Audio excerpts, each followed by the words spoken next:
Break के बाद आप सभी दर्शकों का एक बार फिर से स्वागत है। आप देख रहे हैं जी न्यूज। बिलासपुर के सरकंडा थाना क्षेत्र में युवक की हत्या के मामले में अब बड़ा खुलासा हुआ है।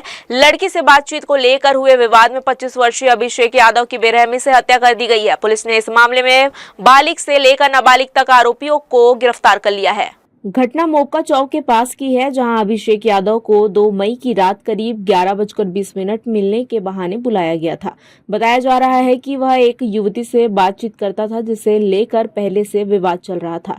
जैसे ही अभिषेक मौके पर पहुंचा, पहले से मौजूद आशीष सूर्यवंशी, रघुवीर सूर्यवंशी, महावीर सूर्यवंशी और उनके साथ मौजूद 2 नाबालिगों ने उसे घेर लिया। शुरू में बात समझाइश से शुरू हुई, लेकिन देखते ही देखते विवाद हिंसक झड़प में बदल गया। आरोपियों ने पहले अभिषेक के साथ मारपीट की और फिर चाकू से उस पर जानलेवा हमला कर गला रेत दिया। वारदात को अंजाम देने के बाद सभी आरोपी मौके से फरार हो गए। गंभीर रूप से घायल अभिषेक को उसके दोस्तों ने अस्पताल पहुंचाया, जहां डॉक्टरों ने उसे मृत घोषित कर दिया। ये सरकंडा थाना क्षेत्र में मोका चौक का घटना है, जिसमें मोहल्ले की युवती से बातचीत करने को लेकर जो है कुछ युवकों में विवाद की स्थिति निर्मित हुई थी, जिसमें जो मृतक है उसके भाई है और साथ ही में जो आरोपी 5 लोग हैं, इन लोगों के बीच में लड़ाई झगड़ा हुआ। उसी में उसमें से एक व्यक्ति ने धारदार वस्तु से उसके ऊपर हमला कर दिया, जिससे कि अभिषेक यादव हैं जो मृतक हैं, उनकी मृत्यु हो गई है। मामले में थाना सरकंडा में हत्या का अपराध पंजीबद्ध किया गया है और 5 आरोपियों को गिरफ्तार कर लिया। पुलिस ने मामले की जांच करते हुए सभी आरोपियों को गिरफ्तार कर लिया है, जिनमें बालिग और नाबालिग दोनों शामिल है। सभी आरोपी मोका चौक क्षेत्र में किराए के मकान में रहते थे। फिलहाल पुलिस आगे की कार्यवाही करते हुए आरोपियों को न्यायालय में समक्ष पेश कर बाल संप्रेक्षण गृह एवं जेल भेज दी है। जी न्यूज के लिए मोहम्मद नासिर की रिपोर्ट। अबनपुर थाना क्षेत्र में कुछ दिन पहले हुई मारपीट और चाकूबाजी की घटना में फरार चल रहे आरोपी को पुलिस ने गिरफ्तार कर लिया है। यह मामला एक चिकन दुकान में हुआ विवाद से जुड़ा है, जहां दुकान संचालक पर जानलेवा हमला किया गया था। घटना के बाद से आरोपी फरार था, जिसकी पुलिस लगातार तलाश कर रही थी। पुलिस को मुखबिर से मिली सूचना के आधार पर आरोपी सन्नी ध्रुव को धरसीवा क्षेत्र से पकड़ने में सफलता मिली है। गिरफ्तारी के बाद आरोपी से पूछताछ की गई, जिसमें उसने घटना में अपनी संलिप्तता स्वीकार की है। बताया जा रहा है कि मामूली विवाद ने अचानक हिंसक ले लिया था, जिसके बाद आरोपी ने चाकू से हमला कर दिया था। पुलिस ने आरोपी के खिलाफ पहले से दर्ज हत्या के प्रयास के मामले में कार्रवाई करते हुए उसे न्यायालय में पेश किया, जहां उसे जेल भेज दिया गया है। इस कार्रवाई में क्षेत्र में कानून व्यवस्था को लेकर पुलिस की सक्रियता एक बार फिर सामने आई है। जांजगीर चांपा जिले के शिवरीनारायण थाना क्षेत्र में एक शिक्षक पर नाबालिग बालिका से अनाचार का गंभीर मामला सामने आया है। आरोपी ने रिश्तेदारी का फायदा उठाते हुए बालिका को नाना के घर से लाते समय उसके पिता को शराब लेने के बहाने भेज दिया और अकेले पाकर वारदात को अंजाम दिया। बताया जा रहा है कि घटना के बाद आरोपी ने बालिका को किसी को बताने पर जान से मारने की धमकी दी, जिससे वह डरी सहमी रही। बाद में पीड़िता ने हिम्मत दिखाते हुए अपने माता पिता को पूरी घटना बताई, जिसके बाद परिजनों ने थाने में शिकायत दर्ज कराई। मामले में पुलिस ने आरोपी शिक्षक सतीश खूटे के खिलाफ अपराध दर्ज कर उसकी तलाश शुरू कर दी है। जानकारी के मुताबिक आरोपी के खिलाफ पहले भी छेड़छाड़ और दुष्कर्म के कई मामले दर्ज है। फिलहाल पुलिस आरोपी की गिरफ्तारी के लिए प्रयास कर रही है और पूरे मामले की जांच कर रही है। शिवरीनारायण थाना क्षेत्र में एक नाबालिग पीड़िता और उसके पिता के द्वारा रिपोर्ट दर्ज कराया गया है कि उसके पिता जो है नाबालिग को अपने एक रिश्तेदार के साथ बाइक में लेने गए थे, जहां पर रास्ते में आरोपी के द्वारा उसे किसी काम में के लिए भेजकर पीड़िता के साथ अनाचार किया गया है, जिसमें तत्काल जो है पॉक्सो एक्ट एवं BNS की धाराओं में अपराध दर्ज किया गया है और शीघ्र ही जो है आरोपी जो कि एक शिक्षक है उसको भी गिरफ्तार किया। जांजगीर चांपा जिले के बमनीडीह थाना क्षेत्र में रविवार को करनौद के पास एक यात्री बस से अनियंत्रित होकर सड़क किनारे पलट गई। हादसे के वक्त बस में 60 से अधिक यात्री सवार थे।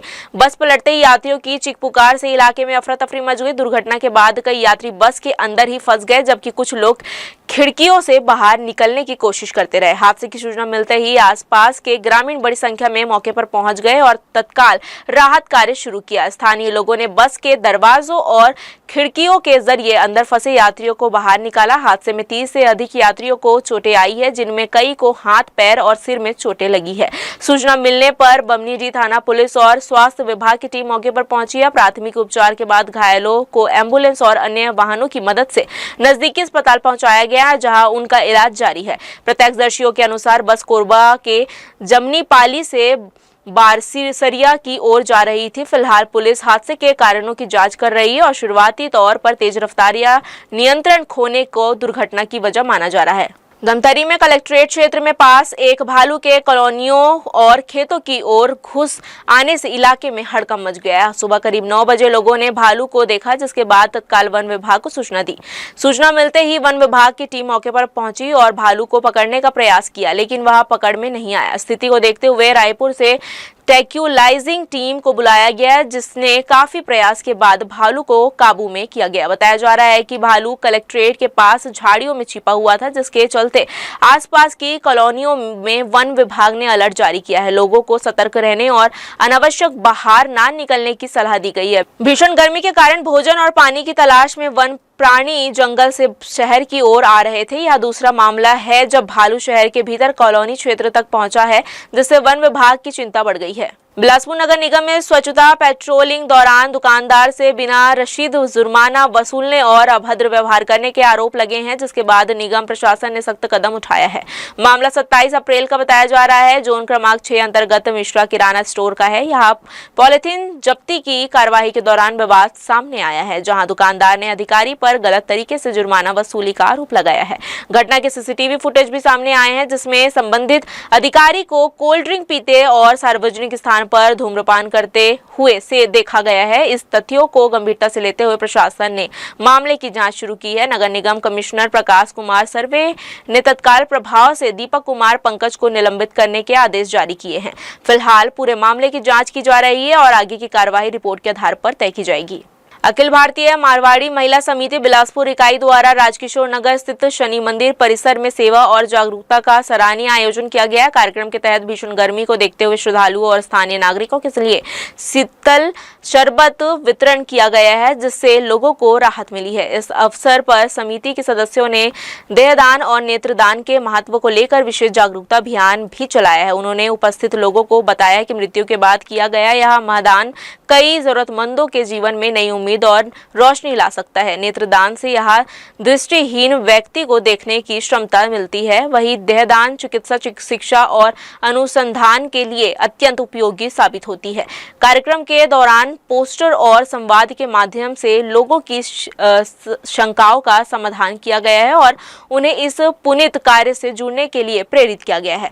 समिति का उद्देश्य समाज में फैली भ्रांतियों को दूर कर अधिक से अधिक लोगों को देहदान और नेत्रदान के लिए जागरूक करना है।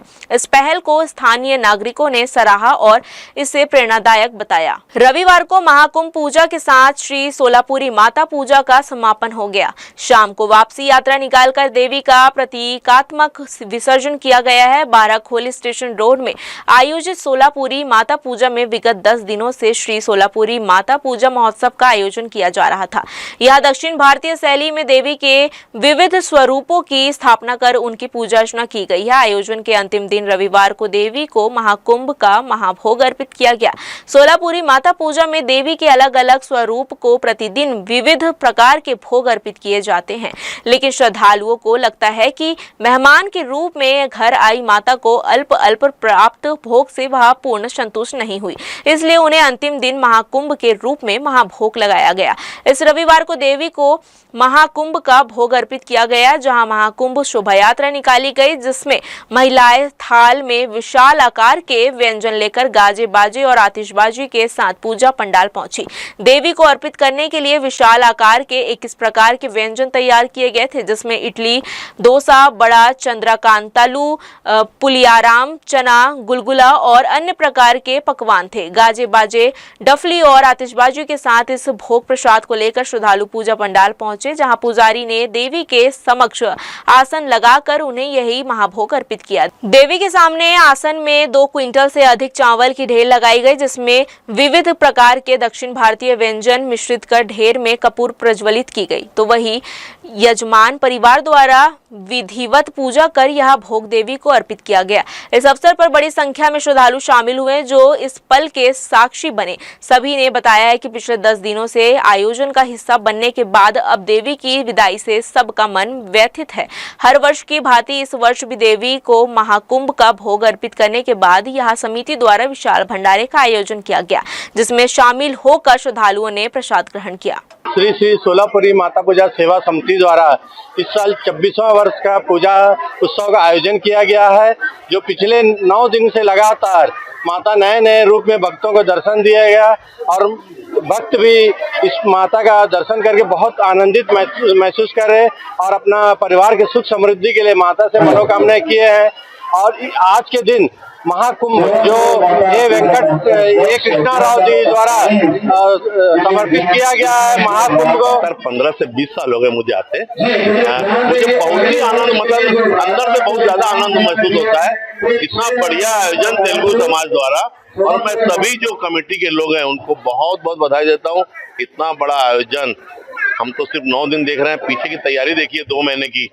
इतनी तैयारी से इस आयोजन करते हैं और बहुत प्रेम से बुलाते हैं शहर वालों को। तो यहाँ थी इस बुलेटिन की खबरें। देश विदेश की तमाम खबरों के लिए बने रहिए जी न्यूज़ के साथ। मुलाकात होगी अगले बुलेटिन में, तब तक के लिए मुझे दीजिए इजाजत। नमस्कार।